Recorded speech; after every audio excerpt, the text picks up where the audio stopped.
Шинжлэх ухаан таны мэдхийн од мөндөр сууг танд хүрч байна. Урлаг судлаач Амина Минивэ бэлтгэн хүргэдэг Аминагийн урлагийн ертөнц подкаст нэвтрүүлэг маань эхлэхэд бэлэн боллоо.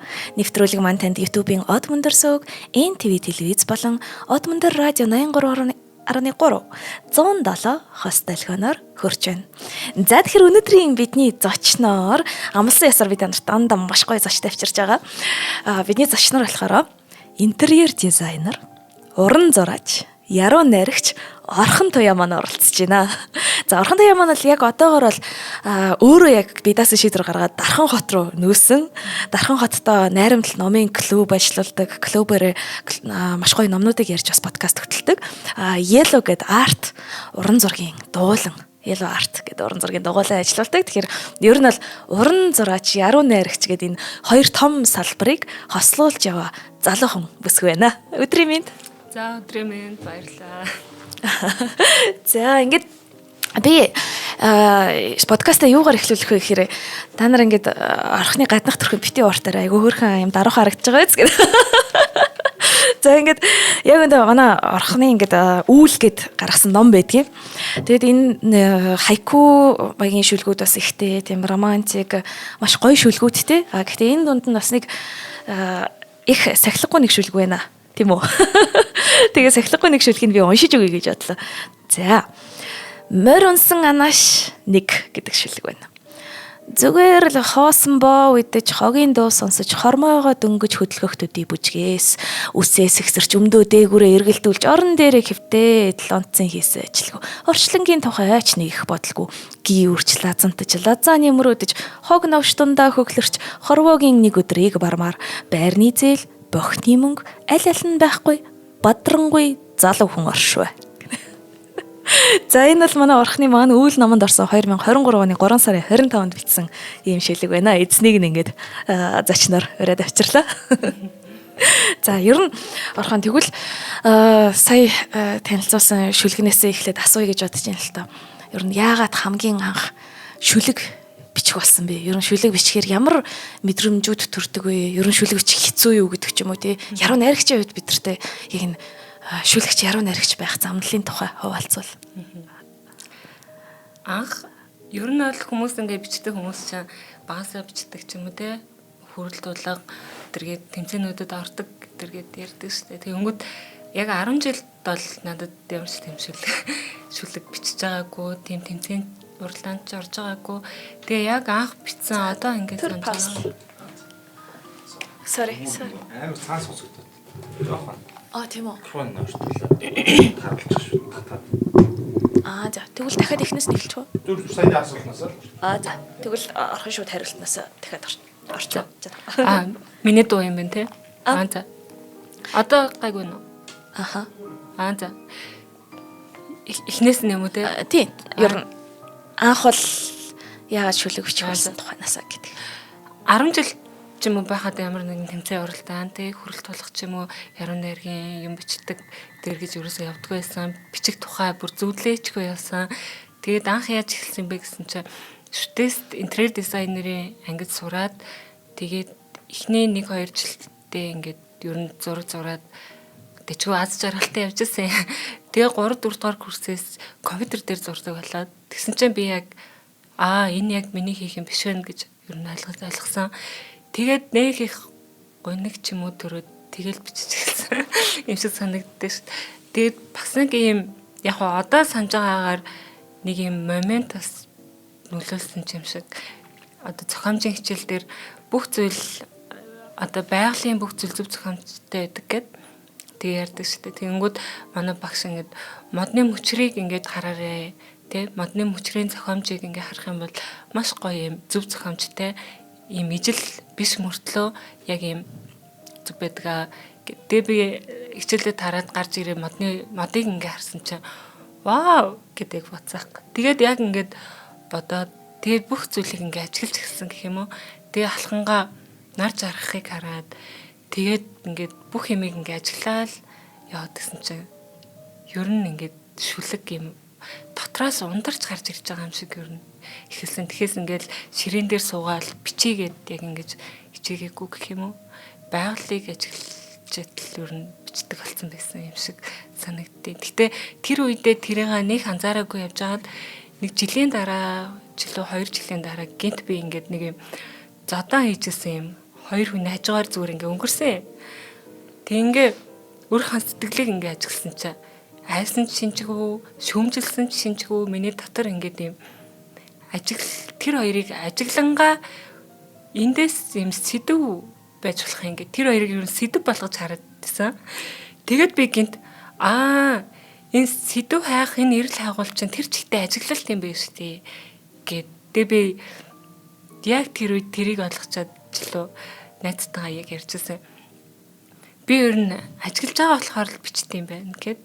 Тэгээ яг тэр найзтай ярьжсэн болохоор одоо яг ингээд санаад байна л да тэрийг. Тэгээ ер нь бол яг тэр ажиглалтууд тэгээ цаанаасаа ингэж одоо санаад ирж байгаа юм шиг надад те. Тэгээ надаар дамжиж ингэж бичигдэж байгаа юм шиг тийм мэдрэмжүүд ер нь төрд юм байна. Маш сонирхолтой сэдв хөндлөө. Яг ингээд нөгөө төвлөрөл гэж энэ бас ажиглалт гэдэг тэгж байна шүү дээ. Тэгээ миний санахын одоо бид нар баг бахта утасгүй байсан шүү дээ. Гар утас шүн оролдож унтна гэж байдаггүйсэн. Тэгэнгүүтээ айл болгонд нэг хивс байдаг гэсэн тий. Тэгээ яг орных нь хажууд байлгүй тий. Тэгэл бид нар чинь ингээл унтахтаа ямар нэгэн хивс ч юм уу хээ ч юм уу харж тэр ингээд би бол ингээд мянган удаа яг тэр хевсний хээний дагуу ингээд нүдээ ингээд тэ гүлгэснээ санаад байгаа байхгүй ингээд ямар л хээвэн те яагаад ч тэгдэг байсан. Тэгсэн хэрнээ тэрний ингээд өнгө ч юм уу те тэр зүгээр хэлбэрүүд ч юм амар сонирхолтой байгаад байсан. Тэгэхээр магадгүй бидний үед бол арай тэр төвлөрч ажиглалч те нэг юм ингээд удаан уг нь утгагүй үстэй те ер нь хевс ажиглана гэдэг чинь. Тий. Гэтэл тэгвэл ер нь одоо энэ ажиглах гэдэг зүйл одооны орчин үеийн хүмүүст байд юм болов уу? Ер нь төвлөрөх боломж хэр байгаа юм болоо? Ер нь төвлөрөх ашигтай юм уу? Харин тий. Миний одоо хамгийн ойрын хідэн сар ч юм уу хамгийн эмзэглэж байгаа сэдв байгаад байна л да. Яг энэ төвлөрлийн тухай тий ажиглах тухай. За тэгэнгүүт ажиглаад шүлэг бичдэм байж тий. Тэгвэл заавал хүн болгон шүлэг бичихээс салбгүй шүү дээ. Тэнгүүд ажиглах юунд хэрэгтэй ер нь тэр нэг юм уйдсан байдал те. Одоо бол бид гээд уйдахгүй шүү дээ.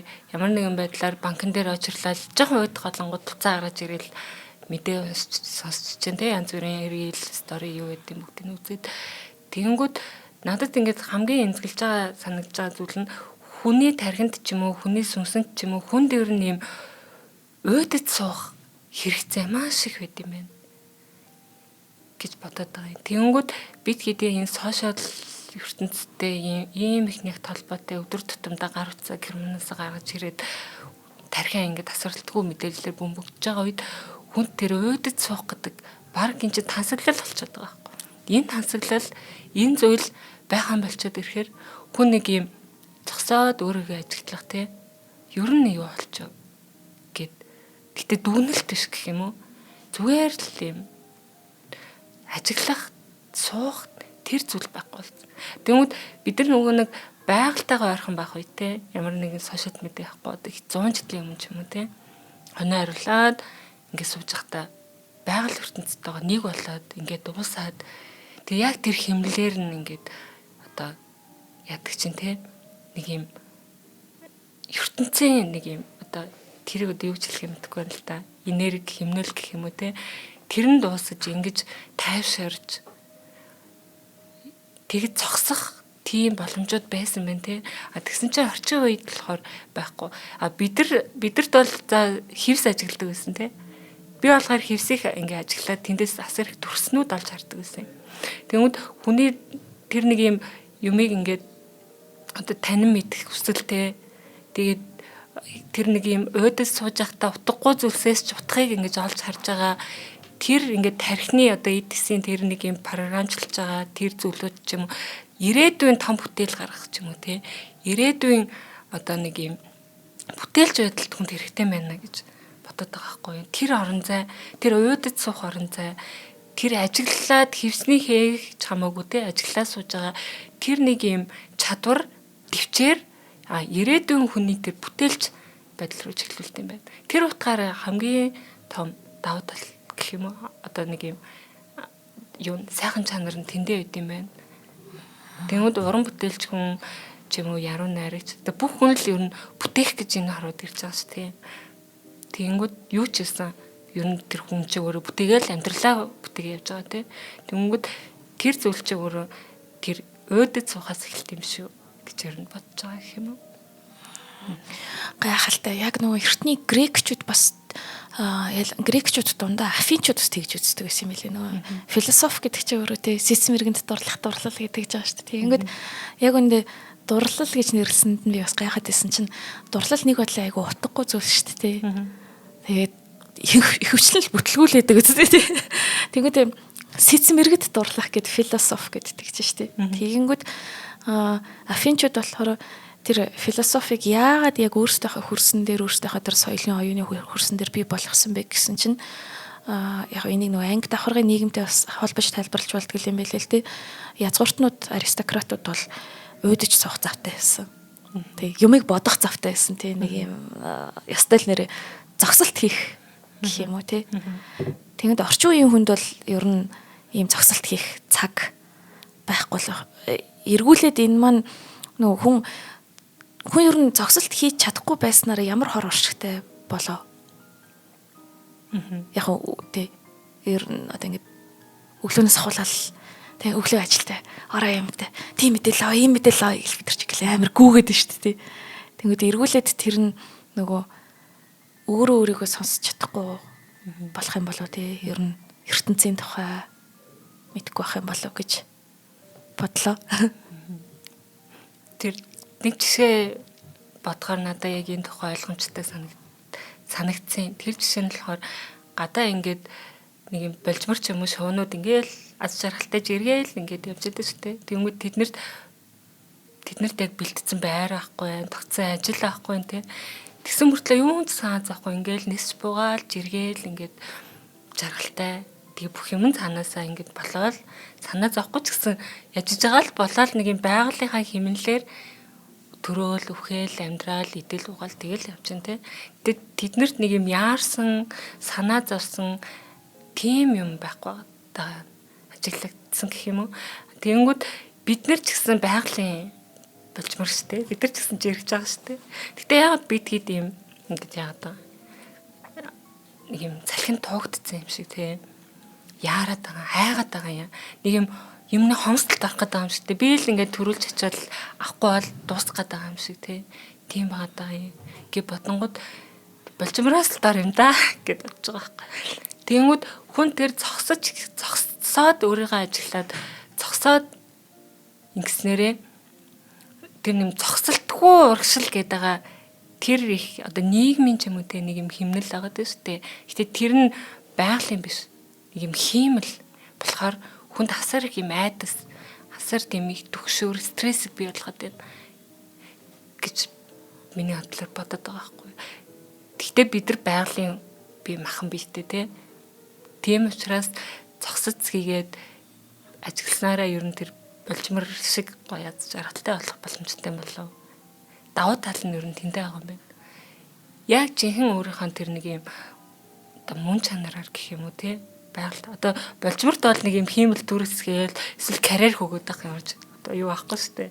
Тийм учраас ч юм уу те яг аз жаргалтайгаараа ингэж одоо урагшлаа зовх үедээ байгалийнхаа өмнө одоо юу гэдэг чинь зовоод яг үе зундал гарах үйл гэдэг те тэгсэн ч гэсэн яг тэр хэмнэлээрээ урагшлаад байгаа юм шиг.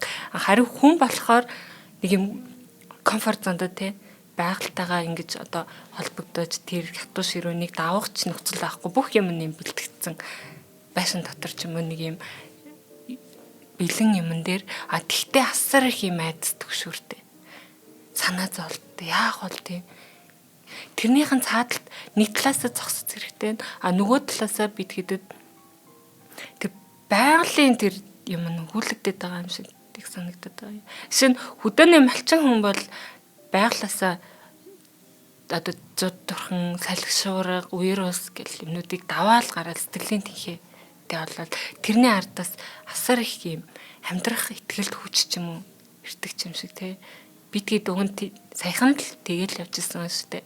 Тэгсэн чинь одоо асар юм комфорт амьдрал дээр ирчихэд давж чадах болов үгүй гэдгээ цорж мэдэхгүй байгаа болохоор ер нь их айцтай байгаа юм шиг санагдаад байдаг байхгүй юу. Тэгээ ер нь энэ хоёр зүйл хүн болохоор нь хэрэгтэй юм байна гэсэн бас бодол төрсэн байна. Нэг төрний асуулттай холбоотой ярихад тэр нөгөө яг одоодоо амьдрах тухай хэрэгдэж байгаа хэ. Яг одоодоо аз жаргалтай байж чадах тухай ч юм уу тий. Тэгвэл яг төвлөрөх нь ингээд яг одоодоо амьдраад аз жаргалтай болно гэсэн тийм нэг давуу талтай гэж бодъё л доо тий. Тэгвэл одоо бид нар яг үнэндээ бүгд төвлөрлөө алдсан байна энэ манай ертөнц бүгд тэр галзуу болсон байна тий. Хүнийг хэлдэггүй бид нар өөрсдөө тий ер нь ингээд тэгэхээр энэний одоо антидот гэх юм уу ерөндөг нь юу юм болоо тий. Яавал бид нар эргүүлээд төвлөрлөө эргүүлж авах юм болоо. Тий ер нь яруу найрагч хувьд хэлэхэд яг миний уншснаар ч юм аа ер нь ингээд тэмцээг ажиглаад ойлгож байгаагаар ч юм байгаль болоод урлаг хоёр ер нь хүнд яг энэ чадруудыг хөгжүүлэхэд асар хэрэгтэй байна гэд яриад байгаа юм. Урлаг бол хүмүүсийн бүтээсэн зүйл те. Байгаль бол ертөнцийн бүтээсэн зүйл ертөнц.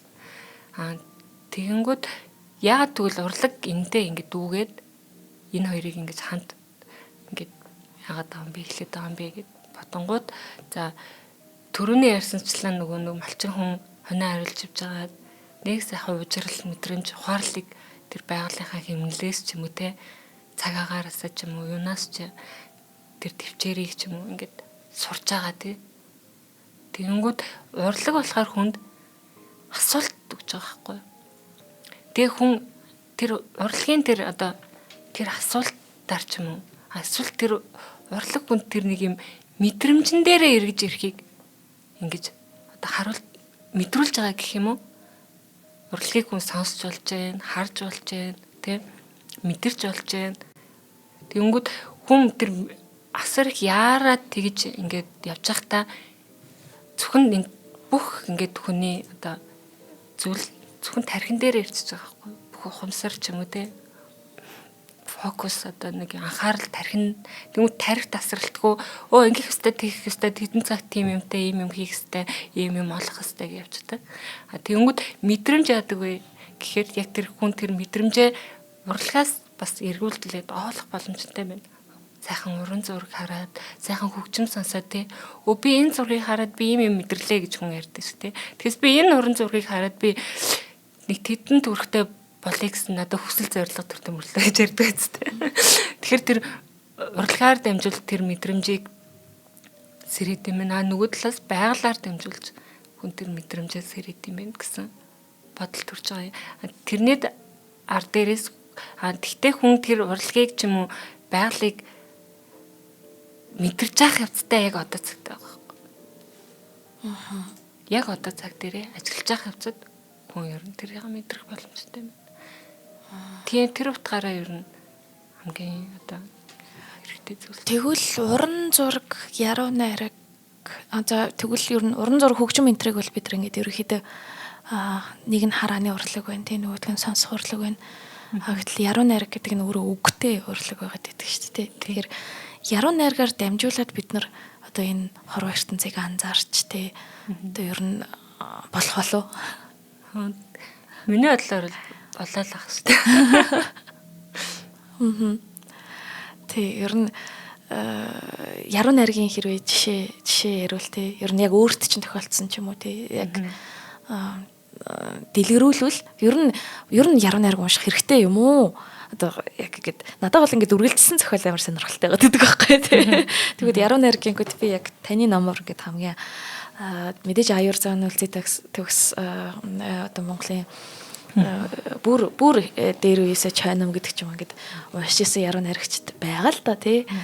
За Пушкин, Шекспир яриад ч яг. Гэтэ ер нь бол таны энэ бүтээлүүдийг уншиж байхад бол нэлээд их тийм бяцлаглалын шинж чанартай юм шиг юмнууд мэдэрч ирсэн тий. Тэгэхээр ер нь яруу найр хүнд ямар нөлөөтэй юм болоо? Ер нь үүрэг нь юу юм болоо гэдэг ч юм уу тий. Миний мэдэрж байгаагаар бол яруу найрыг бичих, яруу найрыг уншаад мэдрэх бол энэ амьдралд асар их тансаглал юм байна. Асар тийм нэг юм тансаглал юм шиг л санагдаад үгүй. Тэгэнгүүт тэр нэг одоо хүн болгоны дуртай яруу найраг, хүн болгоны одоо тэр нэг юу бол мэдрэмж өөр байгаа шүү дээ, тий. Таашаах мэдрэмж гэх юм уу? Тэр нь тэр хүндээ үнэн, нөгөө хүндээ ч гэсэн үнэн. Би ийм шүлгэн дуртай хаа чи яагаад дургуйгаан гэдэг бол утгагүй, тий. Тэгэхээр яг тэр хувь хүний яг түрүүний ярьсанчлаа яг л хувь хүний тэр мэдрэмжийг хүндэж байгаа, тий. Тэр зүйлс нөгөө талаасаа яагаад тансаглал вэ гэдэг нь болохоор бид яруу найргаас авж байгаа тэр мэдрэмж, тэр юм торгон, тий, тэр зөвхөн үгээр оновчтойгоор тэгээд ийм урлагтайгаар гоо зүйтэйгээр тий тэгж бичсэн тийм сайн одоо яруу найргийг уншаад авж байгаа мэдрэмж бол нэг юм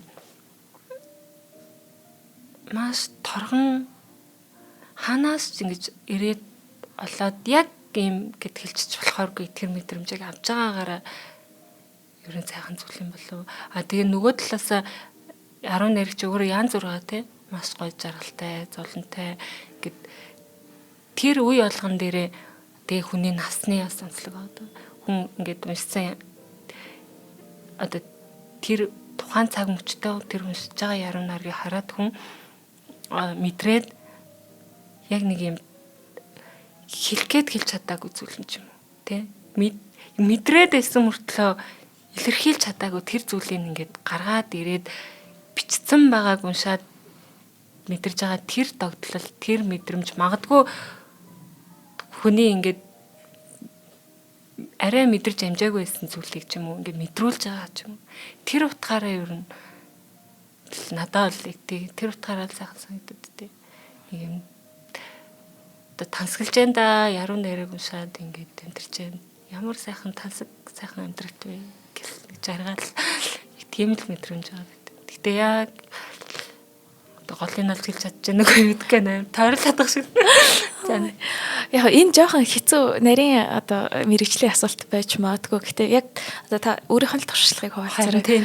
Өөрийнх нь ингээд нөгөө та чинь яг нэгэн зэрэг уран бүтээлээ яг эд туурвж байгаа зураач хүн тий. Гэтэ нөгөө талаас ингээд бас шүлэг яруу найргийн уран бүтээлээ туурвж байгаа ингээд бичиг үсгийн хүн байгаад байдаг тий. Яруу найрагч хүн байгаад. Тэгэхээр энэ хоёр урлагийн ялгаа заг үргэлжийн одоо мөнхийн мөхцөл маш олон л эрдэмтэд ухаантай хүмүүсийн анхаарлыг татчихлаа тий. Танд өөртөө нь ямар санагддаг вэ? Жишээ нь за нэг юм ажиглалаа гэж бодъё. За нэг мод ч юм уу тий. Тэгвэл тэрийг дүрслэх урлагаар илэрхийлэх, яруу найргаар илэрхийлэх хоёр огтлцдог уу, ялгаатай юу? Эсвэл аль алинаар нь ингээд илэрхийлэх боломжтой байдаг уу? Тэ эсвэл нэг үзэгдлийг ч юм уу те яруу найргаар илэрхийлэгдэж болох хэрнээ дүрслэх урлагаар илэрхийлж чадахгүй тийм үзэгдлүүд ч юм уу ямар нэгэн идиомс орчлон ертөнцийн юмс байдаг болов? Хэцүү асуулт. Би ч одоо өөрийгөө баг зураач гэж бодож чаддаг шүү дээ. Хүнтэй. Тэгэнгүүт яруу найраг уран зургийг ер нь нэг юмны хоёр тал гэд байнга тэгж яриад идэхтэй ер нь зураачаад бүгдээрээ л яруу найрагч хүн зарим зураг зурж идэгтэй зарим зураг зурж идэг хүн яруу найраг биччихлээ гэдэг. Тэгээд нэг талаасаа мэдрэмж ч юм уу илэрхийлж байгаа юмнууд нь төстэй байх ч бас боломжтой байдаг болохоор нэг зүйлгээд тэгтээ би одоо жишээ нь яруу найраг бичээд ингээд одоо шүлэг бичих ч юм уу дуртай. Нөгөө талаас уран зургийн сургуулийг ингээд төгсөөд зураач гээд мэрэгчлээ. Ингээд явж байгаа хүний хувьд ингээд анзаархаар яг бодит өөрийн туршлагаас ингээд одоо мэдэрсэн зүйлсээ ярих юм бол нэг талаас за нэг санаа төрлөө. Тэгэнгүүт баг нэг юм хэдхэн секунд 1-2 секундэд ингээд тэр санаагаа ингээд би шууд ингээд буулгаад биччихдэг байхгүй юу. За тэгэнгүүт баг ихэнхдээ тэр агшиндаа баг ингээд тэгшүүлэг маань баг ингээд төсгөлөө олоод ингээд баг ихэнхдээ засваргүй юм шиг ингээд дуусчих тохиолдлууд бас байдیں۔ Тэгэнгүүт уран зураг дээр за нэг санаа бий боллоо л доо. Тэгэнгүүтээ за эскиз ч юм уу яг тэр одоо шүлгийн орог бичдэг шиг эскиз ингээд тэмдэглээд бас авах тохиолдлууд байж болно те.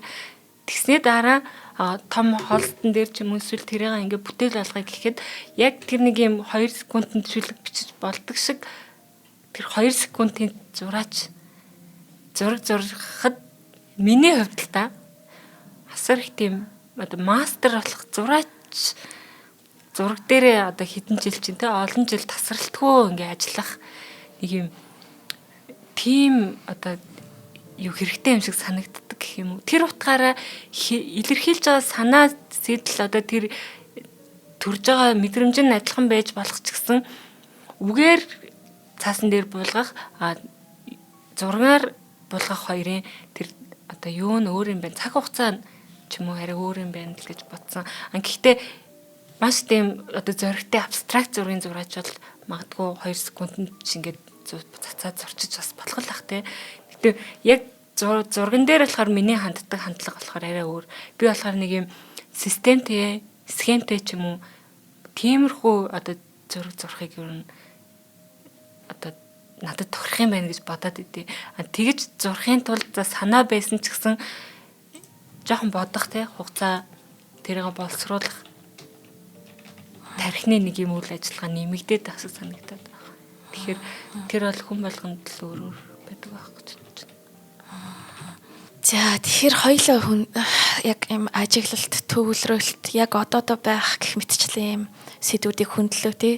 Тэгээ миний харж байгаагаар мөн хоёлынгийнх нь урд нь бас ярьж ирснээр энэ бүхэн ер нь юунд хэрэгтэй юм бэ гэдэг нэг том асуулт байгаа шүү дээ тий. Хүн болгоно л яг үндэ тэгэл дэрвэхээр л өглөөнөөс оролтол ажиллаад бүгдээрээ л амьдарч ин тий. Гэтэл энэ дунд нэг юм мартагдаад байгаа юм шиг тий.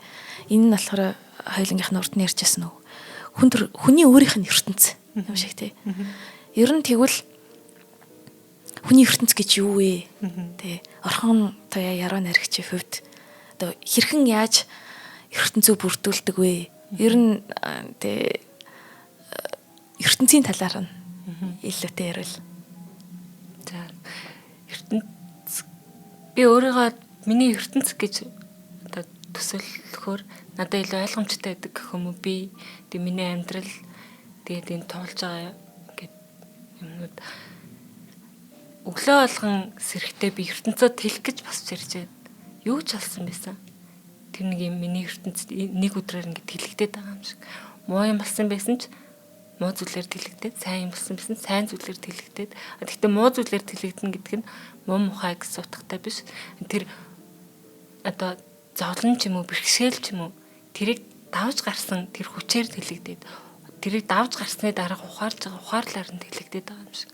Тэгэхээр ерөнхийдөө миний одоо амьдралын зорилго зүйлдээ бүр юм болсон шүү дээ.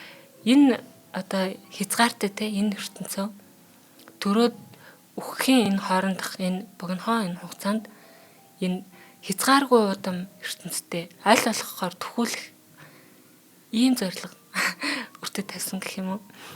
Тэгээд бодохоор юу ч болсон ер нь нэг юм ухаарлж юм шиг те нэг юм гоё хөнгөн жаргалтай л болчихсон санагдаад тийм. Тэгээд ийм ойлгомжтой бүх зүйл ойлгомжтой юм шиг. Гэхдээ ойлгомжтой гэдэг нь ийм хамраас өхөл те би бүгдийг ойлгосон мэдсэн гэдэг утгаараа биш. Ерөнхий чиг нь ингээд ойлгомжтой болчихоор хүн юу хийхээ ч юм уу яаж ингээд явах тэр нэг юм чигээ авчиж байгаа юм шиг. Тэр утгаараа ойлгомжтой гэх юм уу? Ерөнхийдөө ойлгомжтой. Тэгмэд монгол хүний сэтгэх одоо нэг юм юмыг том зургаар нь харах юм бол жижиг алхмуудаа маш зоригтойгоор ингээ хийгээ явцдаг гэж ярьдаг ш тий. Тэгэнгүүт том зургаар ойлгомжтой болж байгаа гэдэг утгаар юм байна. Тэгэд ертөнцөө тэлэх тэгвэл яаж тэлэх юм те юугаар тэлэх юм бэ? Ер нь юу ингээд бодоод үзэхээр ертөнцөө ер нь бидний ертөнц нэг юм програмчлагдсан юм байна. Тарих програмчлагддаг шиг. Жишээ нь бид хэд ч нэг 18 нас хүртлээр аав ээж багш найзууд гээд нэг юм хитгэн хүндлэл уулзж байгаа шүү дээ. Тэдний ярьсан сонссон дуулсан юмар тэгээд тэр хугацаанд үзсэн кино явсан зам тэгээд нэг юм за ном уншдаг бол уншсан ном гэд ингээд тэлэгдэж байгаа тий. Тэнгүүд за одоо орчин үед тэр тусмаа нэмэгдээд орчин үед энэ сошиал медиа ороод ирсэн. Тэнгүүд миний хамгийн их одоо бодож байгаа зүйл энэ сошиал медиа чи ертөнц шүү. Хүний ертөнцтэй миний ертөнц энэ сошиал медиа биш. Энэ сошиал медиа чинь энэ хорвоо ертөнц биш. Тэнгүүд энэ сошиал медиатэй энэ ертөнцөө уйчих юм бол асар юм одоо хортой болох гэдэг байхгүй юу. Төрөний яриадсан тэр сайхан тайвшрал уужрал байхгүй те. Хин намайг ханаас гараад юу чих бол яаж хол ийчих бол яаж харагдах вэ? Бүр хэлбэр дээрээ л ганцхан хараад эхэлнэ те. Сошиал дээр ийм одоо хэлбэр үзүүлээгээд тэрний ардаас тарих програмчлагдаад эхэлж байгаа байхгүй. Магадгүй одоо эд өсөж байгаа те. Дөнгөж ухаан ороод ирэхэд нэг фэйсбүүк дээр болчихж байгаа хүүхдүүд эдгээр яаж тарихаа програмчилж байна гэдэг нэг яг тэндээс ингээд хэрвээ ийм байх юм бол маш харамсалтай санагдаад байна. Тэнгүүд тэр хязгааргүй удам энэ хорвоо дэлхий энэ тэ өргөн удам ийм сайхан байхад энэ сошиал медиа дээр битгээд энэ ертөнцөө уйж болохгүй байгаа байхгүй. За тэгээд яаж тэгвэл тэлэх юм бэ гэхээр зайл болох сошиал медиагаа багасгая те. Ядаж өглөө 30 минут орой 30 минут унтахаасаа өмнө сэрэхээсээ өмнө огт сошиал медиагүй өглөө босоод нар хардаг ч юм уу, тэнгэр хардаг ч юм уу те. Ядаж гэртээ цонхоороо те. Шууж ирэхийг ажилтдаг ч юм уу, цайгаа уунга жижигхэн тасгал хийдэг ч юм уу, юу ч эдэн те. Сошиал медиа харахгүй байх нь бас чухал юм байна. Хүний тархинд ч тэр, биед ч сүнсэнд ч тэр магадгүй. Нөгөө талаас унтахаасаа өмнө бас харахгүй магадгүй ингээл хаяа ингээл унтах чагтаа ингээд тэр тим юм болж юм болж гэл асар юм янз бүрийн сүрэг яж байгаа сошиал медиа чинь нөгөө сүрэг юмнууд л явд юм байна шүү дээ. Эрэг юм ерөөсөө явдгүй тим өөрөө тим системтэй програмчлагдсан. Бас шиг сүрэг юм ингээл унтахаас өмнө хараа шүнжэнгөө зүудлээл өглөө ястаа зачиж зогсож ирээл ажилтаагүй гээл яар хэцүү сэгж байгаа. Тэнгүүд тэр ертөнцийг яаж тэлэх вэ гэд би одоо өөрийнхөө хувийнхаа туршлагаар ингээд бодохоор ном унших гэж болж байна те. Ном уншихаар маш юм гоё. Нэг талаасаа хүн төвлөрч чадчихсан ном шин те. За төвлөрөл нэмэгдэж байна. 30 секундын одоо рил чинь одоо сүүлдээ 10 секунд болсон гэлөө. Тэгээ хүний анхаарлын тархины тэр юунд зориулж хийж байгаа шүү дээ те. Тэгээд хязгааргүй доошоо ингээд скролтаад дуустдаггүй скролтай. Тэнгүүд тэр одоо хүний анхаарлыг татах хийгээд хүний анхаарлыг богиносгож байгаа тэр зүйлсийг эсрэг юм ном байгаа юм шиг санагдаж байгаа байхгүй. Би нөгөө тархан руу нүгээд тэгээ тарханд найрамдал номын клуб гээд ажиллаулаад одоо яг 1 жилийн ойн болж байгаа. Тэгээ манай номын клубын зорилго болохоор сард 1 сайн ном уншия, жилд 12 ном уншсан байя. Нэг мэдгээд л 1 жил өнгөрсөн ямар хурдан юм бэ пупа хэдэн ном уншсан бэ гэд ингээд харсан чинь нэг ном талтай. Тэргээд ойлгос үнэхтэй те. Гэхдээ хүнд ийм цаг хугацаа бүх хүнд адилхан байгаа ш. Тэнгүүд манай номын клуб хүрээд ирээ те. Уншаагүй байсан ч хүрээд ир. Тэгээд жилийн дараа 12 ном ярилцээ 12 ном уншсан байя гэдэг зорилго тавьж байгааг цаад шалтгаан нь юу вэ гэхээр ерөөсөө л хүний ертөнцийг номоор дамжуулж ядаж те яагаад энэ номыг одоо ном унших хэрэгтэй вэ гэж улиг батал ярьж байна те. Тэгмэд би саяны нөгөө ертөнц гэдэг дээрээ холбоод ингэж бодохоор за хүний энэ хүн төрөлхтний бүтээсэн мэдлэг те хүн төрөлхтний энэ түүх хасар их ингээд яриад байдаг. Тэгсэн чинь одоо миний нас ч юм уу миний энэ одоо амьдарч байгаа хязгаартай энэ он жилүүд чинь тэр хүн төрөлхтний мэдлэг биш байгаад байгаа байхгүй. Тэгэнгүүт яаж тэр хүн төрөлхтний тэр их мэдлэгийг тэгээ энэ нас энэ ингээд насан дээрээ олж авах гэвэл номноос олж авах боломжтой байна. Тийм болохоор ер нь тэр ертөнцөө тэрүүгээр тэлхийн тулд магадгүй те 100 жилийн өмнө ийм камер байхгүй те бит хоёр шиг ингээд хүн энэ тухай яриа суужсэн л байгаа байхгүй. Тэгэнгүүт тэр аль болох тэдрийг ингээд уншаад ойлгоод тэгээд ертөнцөд хэлээд илүү уужоо те өөрийнхөө нэг юм хүлээсэнд хийгээд байхгүйгээр хөвчлөөтэй тэгж амьдрья. Тхийн тулд ер нь за нэг л арга зам шүү дээ. Магадгүй ном унших, магадгүй урлаг те урлаг спорт юу ч гэдэг ингээд зөндөө их юм байгаад байна. Тэгэхээр яг нэг сошиал медиа reels гэснээс одоо тэр чинь 30 секунд 30-аас 90 секунд гэхээр бид нар фрагментчилсан сэтгэл зүй гэдэг тийм одоо хэсэгчилсэн сэтгэл зүйтэй л болчдөг юм байна л да. Тий. Яг үнэндээ ингээд ном уншихаар надад бол жоохон байхад анх ном уншиж эхэлж байхад бол амар ядраатай санагдчихсэн. Яг тэр нэг Google тий. Тэр нэг үгний талаар ярих гэж ижил тэр үгнийг ямар хувцастай байгаа юм, ямар нөхцөл байдалд байгаа юм тий. Тэр ширээ байгаа мó сандал байгаа мó ширээн дээр тавьсан бүтээлг нь саарлан өнгөтэй ямар материалтай гэдэг ч юм ингээл амар тоочин хэлбэрээр Монголын уран зохиолт ч гэсэн байдаг шүү дээ. Тоочин хэлбэр айгүйх ашиглаад тий. Цэндийн дэвнэс рунгаа одоо нэг 2 цагаан юм гэл 2 цагаан юмныхын талаар өгүүлэг унших гэсэн чинь тэр нөгөө нэг уул хадна яасан шоох тухай ингээл яриад эхэлдэг байсан байхгүй. Тэгээ би эхлээд болохоор угаасаа жоохон байсан юм чи ямар залхуутай юм бэ? Яг энэ нэг юм тоочмч хэлбэрийн хэсгийг нэг асчих юмсан гэж боддог байсан байхгүй. Тэгсэн чинь гол юм аа хэлгээл. Гол юм аа хэлгээд. Тэгэхээр ууг нь reels болохоор яг тэгсэн юм шиг тий. Гол юм аа хэлсэн юм шиг тий. Ингээд топ гэд тэрүүгээр айгу амар юм шиг. Гэтэл энэ нэргүүлээд бидний тархинд яаж хүрдэг вэ гэсэн чинь нөгөө фрагментчилсан гэж байгаа нь нөгөө юмыг бүтнээр нь мөн чанартай нь харж чадахгүй тэр сэтгэл зүй байгаа юм л да. Юм чинь нөгөө эхлэл, өрнөл, төгсгөл байжгаад дараа нь нэг дүгнэлт гарах боломжтой болно доо тий.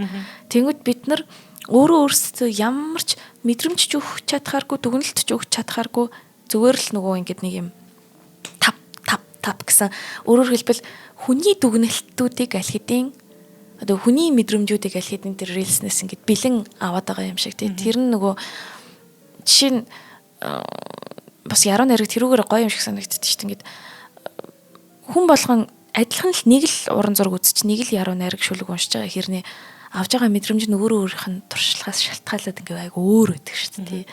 Гэтэл тэр одоо бидний мэдээлэл авж байгаа энэ сувгуудаар болохоор яг хүний мэдэрсэн мэдрэмж ч юм уу баг мэдрэмж ч өгөхгүй дээ тий. Гэхдээ зөвхөн хүний авсан мэдээллийг ингэж тулгаж өгөөд биднэрт нөгөө эхнээс нь дуустал юм бодох цаг ерөөсөй гарахгүй тий. Нэмийг нөгөө бүхлээр нь сэтгэх номчин болохоор яг тэгдэм бил шүү дээ нөгөө хичнээн ингэ залхуутай санагдчихж байгаа хэрэг эцсийн үлгт нэг юм ойлгоод нэг юм тий нэг бүхэллэг мэдрэмж аваад дуустдаг тий.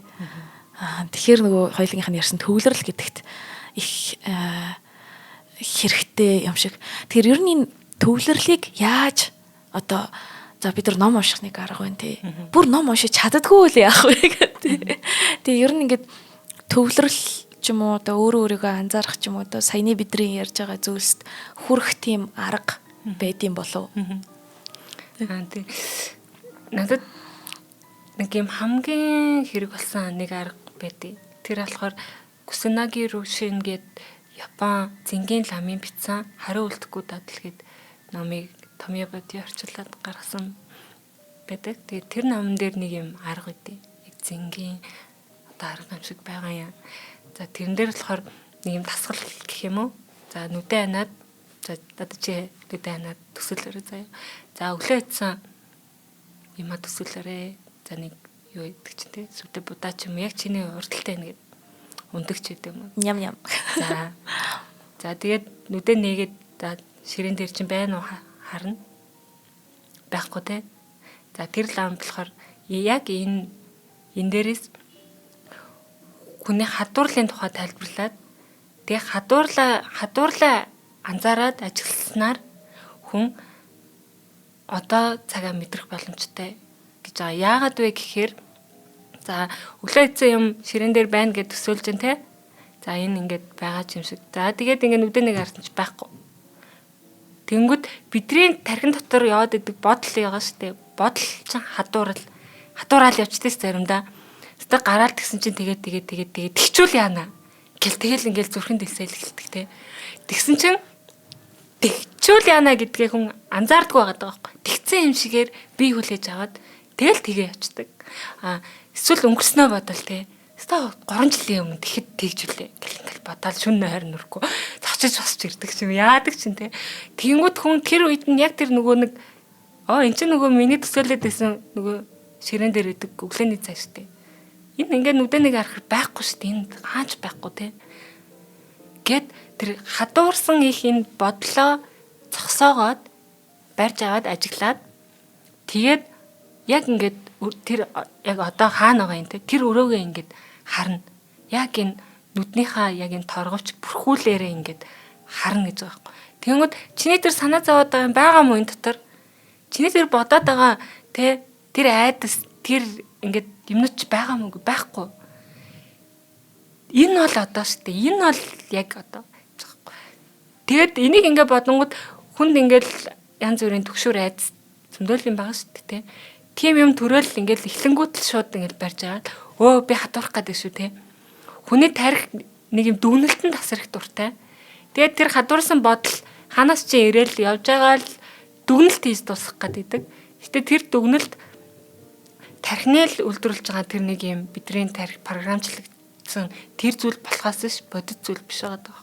Тэрийг ажиглаад зогсоож авна гэдэг бол хүний биед асар их юм ачааг хөнгөлж байгаа юм шиг мэдрэмж байсан гэх юм уу.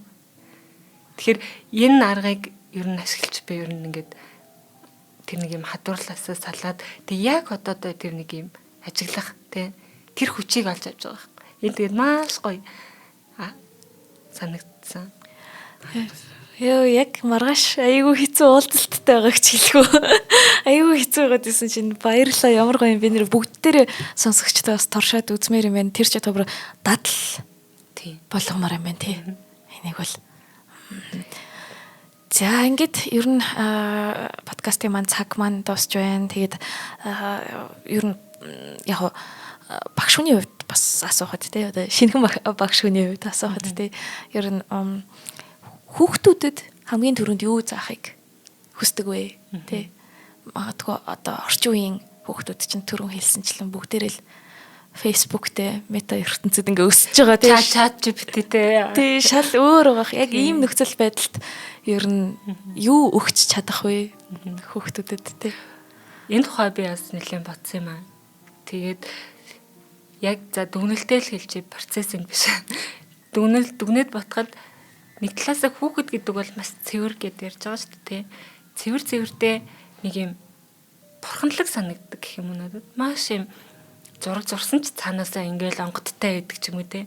Зураг ингээл манай эцэг эхчүүд асууад манай хүүхэд ямар юм чадах нь уу яах нь уу гэхээр надад нэг хариулт би өөр бэлдсэн тэр асуултанд торхоор болсон. Хүүхэд бүхэн зураач гэж хэлдэг. Өө хүүхэд бүхэн зураач таны хүүхэд тэ чадна.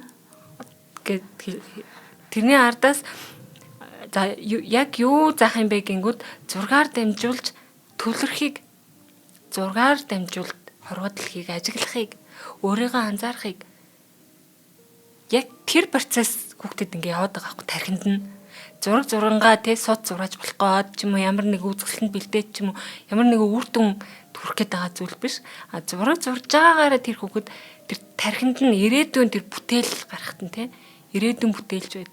Ирээдүйд нь асар их тийм хэрэгтэй юм байна гэж бодсон. А нөгөө талаас багшхан хүүхдтэй яаж харьцах вэ гэдэг дээр би бас нэг юм бодоод тэгсэн чинь ерөөсөө хүүхдийг хүндлэх хэрэгтэй юм байна.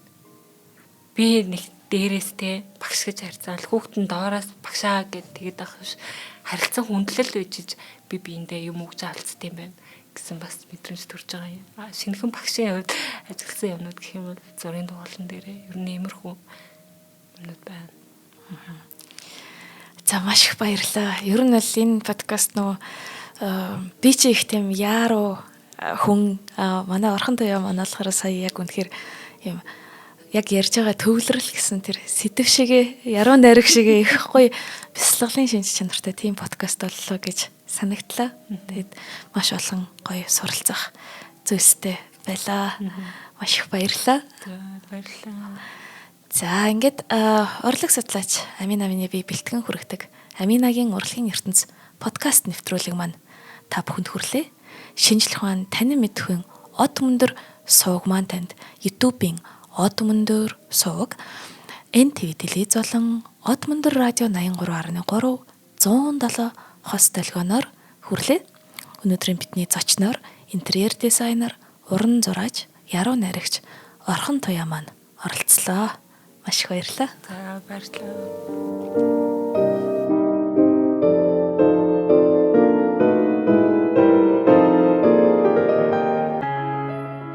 Нэвтрүүлгийг хүлээн авсан Нарны аймгийн монголчуудаа баярлалаа.